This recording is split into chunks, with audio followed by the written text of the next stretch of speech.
Ladies and gentlemen, you won't believe a crash occurred with number 180 back. The flight 6 years ago, also flight 180. The question is, what we're going through now is definitely connected to those previous accidents. It looks like we could be checking out one by one, and how that happens is all in these photos. So, who's going to be the next victim? Xiao Kang analyzed. If flight 180 crashed seat by seat, the man behind the sisters is the culprit. Xiao Wen heard this and pulled out the photo of the troublemaker, but before they could examine it closely, disaster struck. The two had been in a daze these past few days, so they decided to grab a bite to eat first for some energy. While waiting in line, they joked about the photo. The photo showed that guy slipping off a ladder, but the two just couldn't grasp its deeper meaning. When it was their turn to order, the screen glitched, and a creepy tune played from the radio, repeating, "Someone's behind you." At the same time, a garbage truck stopped at the door. Xiao Wen turned to see a runaway truck speeding down the slope. Both panicked when side doors wouldn't open. Xiao Kang yelled at the car ahead to go, but the driver stayed motionless. The driver even gave them a friendly wave. Fortunately, Xiao Kang had a moment of clarity. "I need a haircut." Without hesitation, he jumped out to avoid the incoming traffic. The driver in front wasn't so lucky. He got turned into a pancake by the engine fan. When the two finally recovered their senses, Xiao Kang saw Nicholas on the ground, shocked to find the prior driver was the troublemaker. Police arrived promptly. Police took the body away, still dazed. They guessed the death order right, but the troublemaker's photo puzzled them. This incident made them realize that the corpses behind them seemed to be moving with lightning speed. But based on the troublemaker's photo, it had nothing to do with his death method. What in the world was going on? They hurried home to dissect that photo again. It seems the troublemaker took 2 shots. In one of them, he really stood in front of the fan. According to the seating chart, right behind the troublemaker was Xiao Hei, and behind him was a couple. But wait. Unfortunately, the view was blocked by the operator, and they couldn't tell who was sitting there.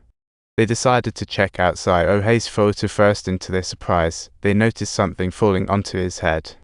Xiao Kang wondered, if everyone has a photo, then we must have one too. The thought sent chills down his spine.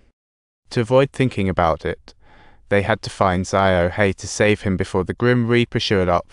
The scene shifts as they arrive at the place where Xiao Hei trained and shared their concerns with him. However, Xiao Hei wasn't having it, thinking it was just 2 bored guys making stuff up. He even showed off his muscles, bragging that even the Grim Reaper would flee at the sight of them. However, just as he was putting on this act, an utterly unexpected scene occurred that left everyone present in disbelief. Holy shit! But in the very next second, all of these big talkers would have to pay a heavy price. There was no time for sadness. They could only desperately try to fix things. Xiao Hei suddenly grew serious and began contemplating the consequences of what was unfolding. They followed the order and found the couple, showed them the photo, and warned them they were facing a nail challenge. But they just wouldn't believe it, still busy with their own tasks. Suddenly, the lights began to flicker unexpectedly, sending a wave of chill down Xiao Wen's spine, as it turned out to be just a prank by the guy. Meanwhile, Xiao Kang's demeanor changed as he spotted something heavy above, silently praying to himself. "Please don't." Then, the guy's hand slipped, knocking into the bomb on the shelf, almost turning Xiao Kang into fried chicken. Thankfully, it was just a false alarm, after which they desperately urged the couple to leave and go home to rest. But they wouldn't listen and continued with their work. Meanwhile, the guy accidentally nudged the nail. The woman quickly grabbed a magnet to collect the nail, but ended up accidentally knocking over a chain instead. At this very moment, the chain tripped over another forklift, causing the keys to fall and setting off a sequence of chaotic chain reactions.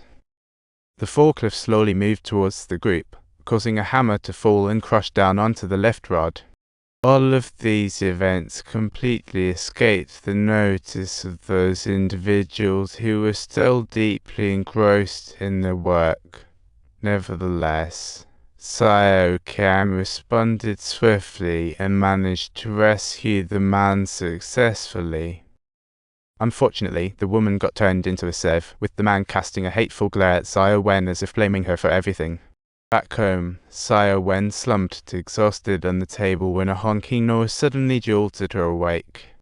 She got a significant clue and enlarged the photo that was blocked, only to discover the person sitting behind the couple was her sister's bracelet.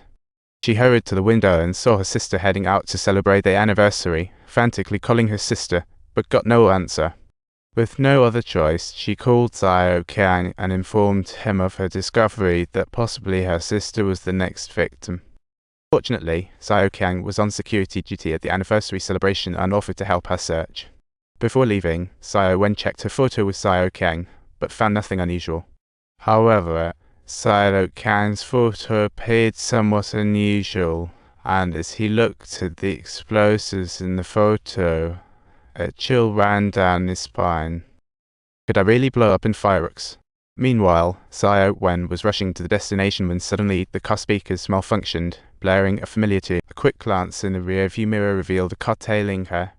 Without thinking, she slammed the gas pedal and sped towards the scene. But all she could think was that this had to end. Finally spotting her sister in the crowd, she rushed up to intervene. If you enjoyed this thrilling interaction, don't forget to subscribe to my channel for more humorous content.